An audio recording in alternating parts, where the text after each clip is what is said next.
Saya bagi contoh tadi dua tu. Pelakon, penyanyi, banyak lagi lah kan. Sekarang ni kita sebagai hamba Allah, kita hamba Allah ni mahu menjiwai sembahyang. Macam mana tu? Jadi sembahyang ni dia berkait dengan dua perkara. Ada zahir, ada batin. Ada yang zahir ni yang nampak, ada yang bersifat batin, hati, dalaman kita ni. Jadi dua-dua mau dijaga. Contoh, tapi semua ni tuan-tuan mesti dengan ilmu. Sebab itulah bila kita mengaji bab sembahyang ni kan kita belajar daripada kita budak sampai kita tua, sampai mati kita belajar sembahyang. Padahal masa sembahyangnya tu dah sampai pun 10 minit sembahyang tu. Dah sekejap je sembahyang ni. Tapi pasal apa kita belajar tu dari kita budak sampai tua, masih lagi belajar sembahyang. Kerana sembahyang ni tiang agama. Ya. Contohlah kita cerita pasal adab. Adab ni umum lah, maksudnya ada berkait dengan adab ni, ada zahir dia, ada batinnya, kan? Contoh adab ni yang kita cerita yang batin lah dulu, kan? Kita punya perasaan sifat tawaduk, kan? Pasal kita dengar bila mau sembahyang ni, kita dengar azan. Tuan-tuan cuba kita fikir sama-sama. Bila kita dengar azan, dia bukan terus suruh sembahyang. Kalau menyuruh sembahyang saja, apa perkataannya? Hayya 'alas solah, dia bilang. Jom sembahyang. Kan? Hikmahnya apa? Kalau ikut kira-kira otak kita yang tak pandai ni, hayya 'alas solah je lah. Tapi syariatnya tu lafaz azan ni mula dengan Allahu Akbar. Allahu Akbar ni, Allah Maha Besar.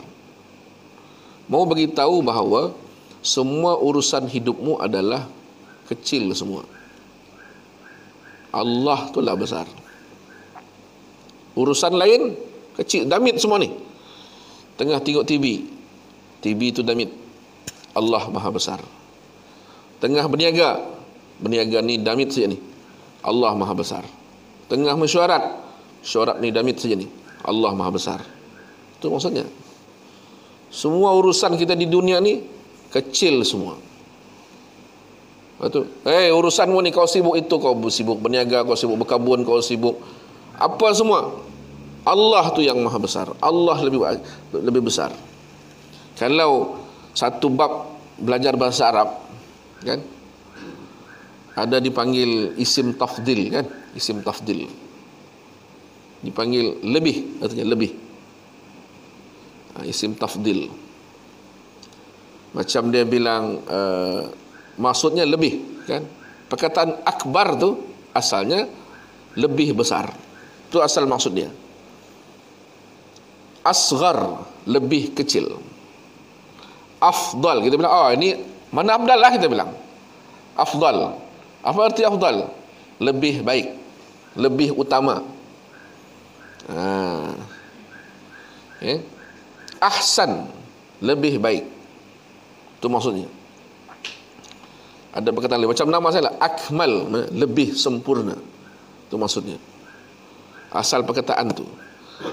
Jadi urusanmu ini, banyak urusanmu ni di dunia ni. Allahu Akbar, Allah lebih besar. Semua urusanmu di dunia ni kecil semua. Allah itulah yang Maha Besar. Kemudian baru Bilal tu sebut, baru syahadah, kan, 2 kalimah syahadah, baru nanti jom sembahyang. Ada sembahyang, ada kejayaan. Tidak ada sembahyang, tidak ada kejayaan. Tidak ada. Kan? Itu. Maknanya hati kita ni ada perasaan tawaduk, merendah kepada Allah, mengakui kehinaan kita, mengakui kekerdilan kita, mengakui kebesaran Allah. Kemudian berkait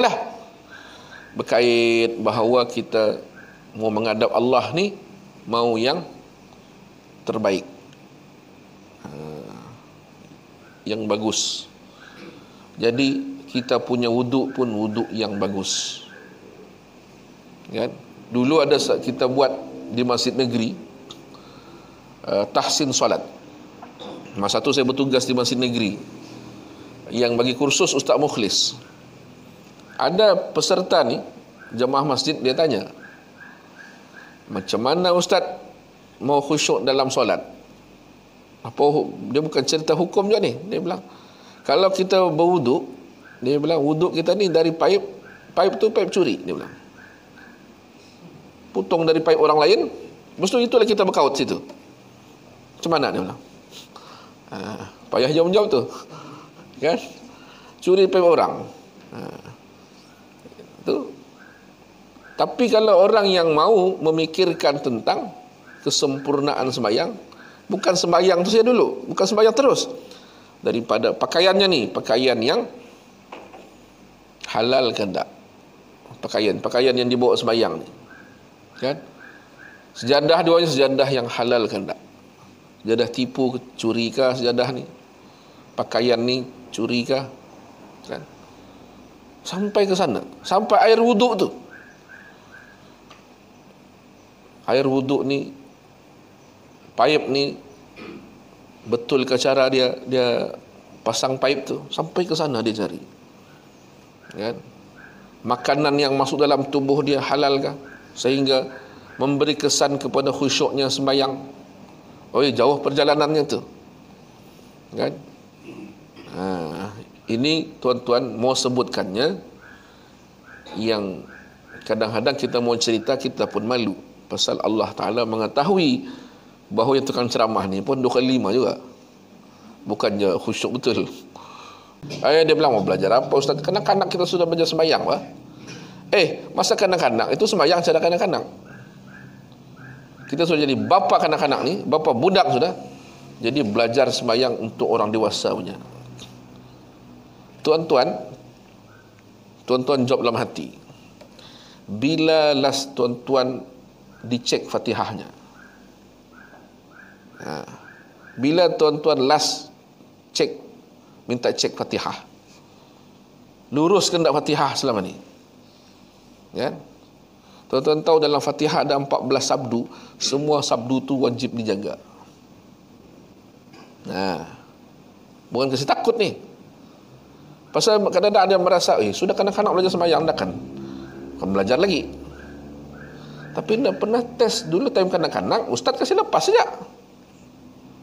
Pasal untuk kanak-kanak. Sudah jadi tua bagak ni. Kan? Macam mana Fatihah kita? Itu Fatihah. Tahiyat macam mana? Sama juga. Rukun tu, tahiyat akhir tu. Rukun qauli. Kan? Rukun qauli artinya rukun-rukun yang, kalau rukun qauli yang berlafaz ni mesti didengar oleh telinga sendiri. Ada orang baca Fatihah dalam hati baca Fatihah. Mana sah sembahyang? Baca dalam hati. Dia mesti berbunyi, berlafaz, keluar dari lidahnya sendiri, didengar untuk telinganya sendiri. Ini tidak dilafaz dalam hati. Dari start sembahyang, Allahu Akbar tu wajib, rukun, mesti berlafaz. Tiba-tiba ada bunyi langsung, bukan untuk telinga orang sebelah, untuk telinganya sendiri. Dia mesti dengar Allahu Akbar, mesti ada, wajib. Tiba-tiba ada bunyi, malah semua macam orang namanya. Bukan, tidak sah tu. Fatihah pun dah berbunyi, kan? Sampai ke habis dah berbunyi langsung. Tidak sah sembahyang. Kan? Sebab kadang-kadang ada orang, minta maaf tuan-tuan, ada orang beribadat Nampaklah dia beribadat, tapi dia tidak belajar, tidak mengaji, tidak belajar. Bila tidak belajar, dia hanya menjadi abid saja, seorang yang ahli ibadah. Senang latih syaitan, tidak payah dijaga orang ini, dia bilang. Memang tarang-tarang, tidak sah. Ya, tidak sah. Ada satu ustaz kita cerita dulu. Seorang ni cerita doa iftitah. Banyak tempat saya cerita ni. Kan? Dia baca doa iftitah. Yalah, walaupun sunat, tapi walaupun sunat kena baca betul-betul lah. Kan? Dia baca doa iftitah. Iftitah kita yang biasa tu, Allahu akbar kabira walhamdulillahi katsira wa subhanallahi bukratan wa asila. Betul. Wajjahtu wajhiya lilladzi fatara as-samawati wal arda hanifan muslima. Betul? Apa sambungannya? Hanifan muslima lagi? Apa sambungannya? Anda berani? Takut salah kan ni? Apa sambungannya?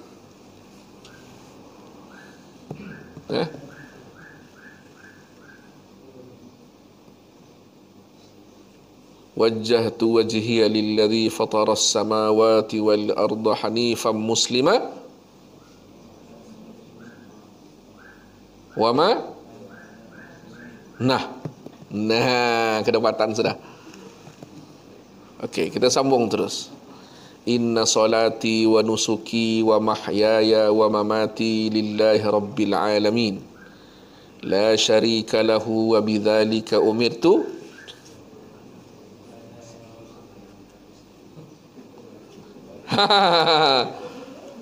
Begitulah orang tu baca. Yang mula-mula, wajjahtu wajhiya lilladzi fatara as-samawati wal arda hanifan muslima. Aku hadapkan wajahku kepada Allah yang menjadikan langit bumi. Lepas tu, hanifan muslima wa ma ana minal musyrikin. Ini orang, ada satu beliau tu, orang tua minta tashih. Dia tasmi'lah bacaan doa iftitah. Kita yang betul, wa ma ana minal musyrikin. Itu beliau, maknya hilang maknya. Jadi dia baca wa ana minal musyrikin. Okey, ustaz ni dengar. Mana maknya ni dia bilang. Baca terus, inna salati wa nusuki wa mahyaya wa mamati lillahi rabbil alamin la syarika lahu wa bidzalika umirtu wa ana minal muslimin. Kan? Itu yang betul. Ma tu terpindah ke bawah. Wa ma ana minal muslimin.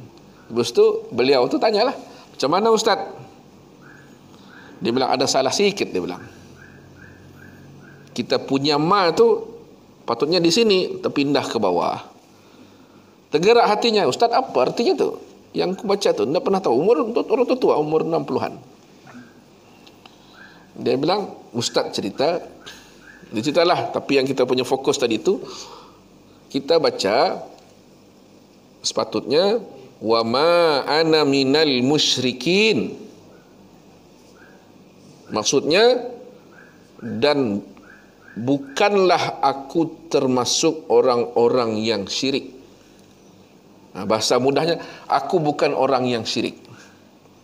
Tapi ma kita tu tergugur, hilang. Ma tu maksudnya bukan. Jadi bukan tu tidak ada. Jadi artinya apa? Aku termasuk orang syirik, dia bilang. Lepas tu baca lagi ke bawah. Sepatutnya baca wa ana minal muslimin. Apa artinya? Aku termasuk orang Islam. Jadi ma tadi, bukan tu terpindah ke bawah. Aku bukan orang Islam, dia bilang. Mengaku syirik dan mengaku Islam. Berapa lama sudah kita baca ni? Inilah dari budak inilah ni belajar. Bila dia tahu tu ustaz, tadi ustaz bilang ada salah sikit saja. Ini bukan salah sikit ni ustaz, dia bilang.